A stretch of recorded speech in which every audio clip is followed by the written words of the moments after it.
हिरेन, सबसे पहले आप मुझे बताएं, आज हम बातचीत इससे शुरू करते हैं कि आप जर्मनी से लौट के आए हैं मैराथन करके।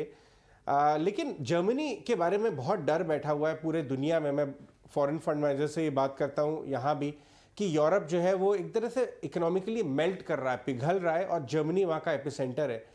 आपकी क्या ऑब्जर्वेशंस थी वहाँ पे? कितना बुरा हाल है? हालांकि जब हम बात करते हैं तो इंडिया एक चमकता सितारा बन के आ रहा है पूरी दुनिया में, लेकिन मामला कितना खराब था ऑन ग्राउंड? आपने क्या ऑब्जर्व किया? आपने क्या बातचीत की अपनी अपनी विजिट में? देखिए, मैं तो दो शहरों में था, बर्लिन और म्यूनिक में। वहाँ पे जर्मनी में था।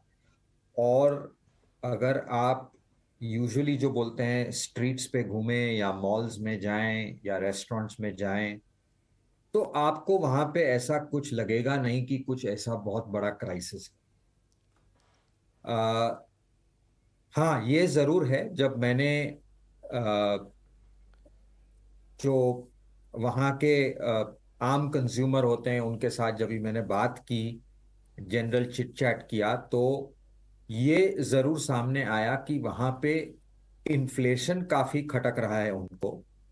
तो वहाँ पे अक्टूबर में अक्टूबर फेस्ट होता है, तो it is like a festival season for them. तो अक्टूबर फेस्ट के दौरान ऐसे ही बात हो रही थी, तो उन्होंने बोला कि जैसे मैं इस बियर का 8 यूरो देता था, अब इसका 14-15 यूरो हो गया है।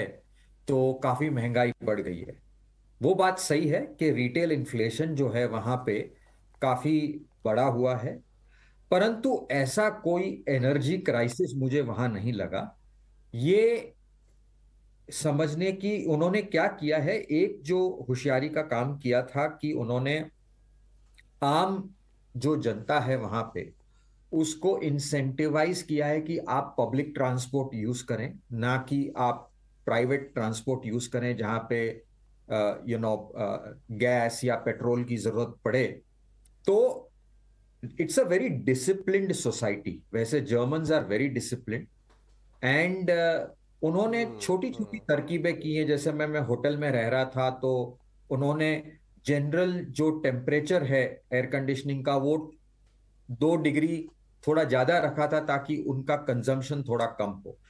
लेकिन ऐसा कोई, आप अगर वहां पे घूमें या किसी से स्ट्रीट्स पे बात करें या होटल्स या मॉल्स या रेस्टोरेंट में जाएं, तो ऐसा कोई बहुत बड़ा क्राइसिस है जो टीवी पे बताते हैं लोग, ऐसा कुछ भी नहीं है मेरे हिसाब से।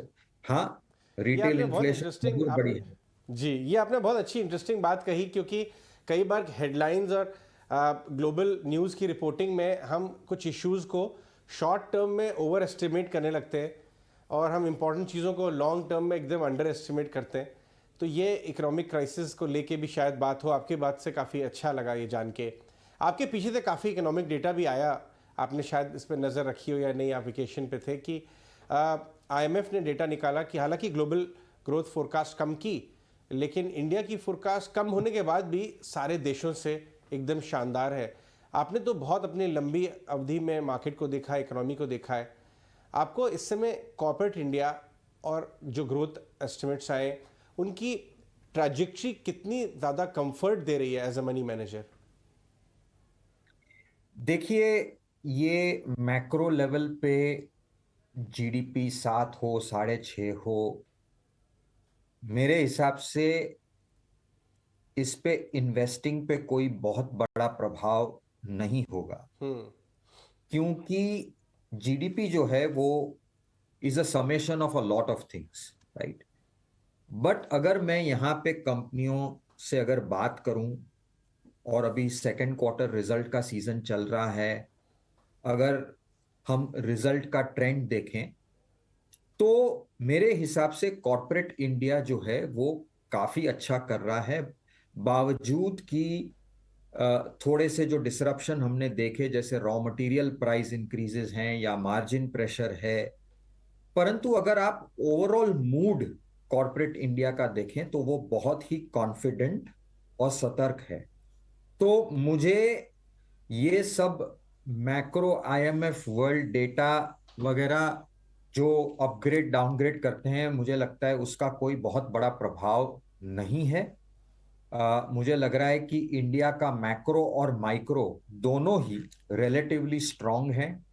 और मेरे हिसाब से इस दिवाली जब भी आप डेटा जब आएगा बाहर देखेंगे, तो जब मैं बाहर घूमता हूं देखता हूं, लोग शॉपिंग कर रहे हैं, शादी की सीजन धूम से चल रही है। मेरे हिसाब से consumption is doing very well. Capital investment भी अभी शुरू हो जाएगा। और कॉरपोरेट इंडिया से और कंपनियों के रिजल्ट देखने से मुझे कदापि ऐसा नहीं लगता कि अ, इंडिया में कोई तकलीफ। ये बहुत अच्छी बात बोली आपने, क्योंकि हम बहुत सारे कंजम्पशन रिलेटेड मैनेजमेंट से लास्ट 15-20 दिन में बात करते आए हैं कि जानने के लिए कि ऑन ग्राउंड क्या चल रहा है, चाहे वो मैट्रेसेस बनाने वाले हों, जूते बनाने वाले हों, रेस्टोरेंट्स, ज्वेलरी, कपड़े, हर जगह यही आ रहा है कि डिमांड बहुत रोबस्ट है। आपको लगता है कि एक तो जो अभी तक अर्निंग्स आई हैं, चाहे फाइनेंशियल या दूसरे सेक्टर्स की, उनकी मैनेजमेंट कमेंट्री को आप कैसे एनालाइज कर रहे हैं? रिपोर्टेड नंबर्स तो पीछे की बात हो गई, कहीं भी कोई अच्छी चीज़ आपको स्टैंड आउट की हो? कमेंट्री को अब तक जो आए हैं डेटा, उन्होंने आपको कैसे एनालाइज किया आपने? तो I think by and large जो है, बैंकों की कमेंट्री तो काफी अच्छी है। वहां पे credit growth is growing at a very healthy clip. Margins are reasonable and expanding. And credit costs या NPLs का अभी तो कोई, इस साइकिल में तो अपन बहुत अर्ली हैं, तो कोई इशू नहीं है। तो बैंकों की और फाइनेंशियल सर्विसेज में जो कंपनियां हैं, उनमें तो ग्रोथ में कोई भी लेटअप नहीं नजर आ रहा। कंजम्पशन आपने बताया, अभी तक के जो रिजल्ट आए हैं वो काफी स्ट्रांग हैं।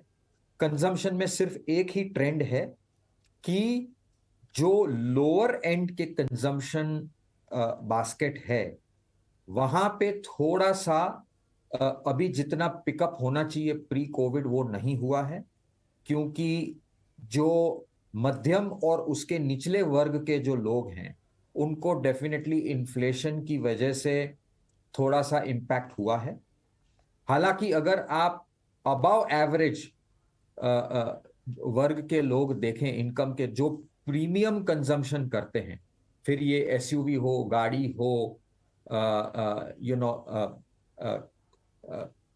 उन सब जो जितनी भी जो प्रीमियम आइटम्स हैं, वहां पे कंजम्पशन इज बूमिंग, राइट।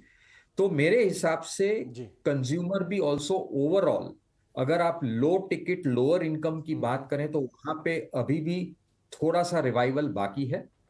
और वो मुझे लग रहा है कि जो 2 साल की इनकम इम्पैक्ट हुई है कोविड के दौरान उस वर्ग की, और इन्फ्लेशन की वजह से फुल फोर्स में कंजम्पशन अभी तक आया नहीं है, तो उसको थोड़ा समय लगेगा। लेकिन जो जी। अपर इनकम के जो जो कंजम्पशन है, whether it is real estate और ट्रैवल और रेस्टोरेंट्स और कार्स, वहां पे थिंग्स आर बूमिंग अकॉर्डिंग। चलिए आगे बात करते हैं पोर्टफोलियो मैनेजमेंट की। अभी आप एक mid and small cap related fund scheme start करने के प्रोसेस में है, और बात ये निकल के आ रही है कि जो mid cap small cap companies रही हैं इंडिया में लास्ट कुछ सालों में, उन्होंने बहुत मजबूती से अपनी बैलेंस शीट इंप्रूव की और ये नेविगेट किया पूरा कोविड और उसके बाद। और ये एक्चुअली डोमेस्टिक सेंट्रिक जो प्ले है, जो ग्रोथ है इंडिया की, उसका सबसे बढ़िया प्ले है, और ये अपने आप में एक एसेट क्लास बनता जा रहा है। आपकी क्या राय है उस पॉकेट की वैल्यूएशन पे? क्या राय है आपकी? देखिए, मुझे लग रहा है कि हर 8 से 10 साल एक रेजीम होता है। जैसे हमने 2003 से 2008 की जो बुल मार्केट देखी, उसमें स्मॉल और मिड कैप्स ने बहुत ही अच्छा किया, उन्होंने लार्ज कैप्स को आउट परफॉर्म किया। लेकिन पिछले 10 साल, right up to 2020 2021, generally speaking large caps ने अच्छा किया, क्योंकि अपनी जो इकोनॉमिक सिचुएशन थी, मैक्रो सिचुएशन, वो बहुत ही चैलेंजिंग थी। GST, demonetisation, ILFS, Covid. तो अब मुझे लग रहा है कि पिछले 4-5 साल से जो डीलेवरेजिंग हुई है, और अगर आप सरवाइव हुए हो इस बहुत ही डिफिकल्ट मैक्रो सिचुएशन जो 18 से 20-21 तक था, अगर आप उससे निकल के आए हैं, तो मुझे लग रहा है कि अब फिर एक रेजिम चेंज आएगा।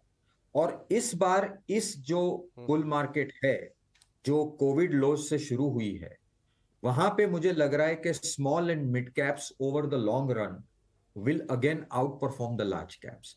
और इसलिए हमने एक specific small and mid cap की स्ट्रेटेजी शुरू की है, क्योंकि अब बैलेंस शीट्स क्लीन हैं, बैलेंस शीट्स डीलेवरेज्ड हैं, और काफी सारे नए सेक्टर में अपॉर्चुनिटीज दिख रही है। मैन्युफैक्चरिंग में है, China plus one, Europe plus one की जो सप्लाई चेन में जो इंडियन कंपनीज एडवांटेज ले सकती हैं उनमें है। हमें यह भी दिख रहा है कि काफी सारे कंजम्पशन में एक बढ़ावत आ रही है। तो मुझे लग रहा है कि काफी एक ब्रॉड बेस्ड रिकवरी आएगी। ये जो नेक्स्ट तेजी आएगी वो सिर्फ लार्ज कैप्स की नहीं होगी, लार्ज कैप्स भी परफॉर्म करेंगे, लेकिन मुझे लग रहा है कि अगर आपको एक्स्ट्रा अल्फा कमाना है नेक्स्ट 5 साल में, तो अच्छी small and mid cap companies में निवेश करना चाहिए विद अ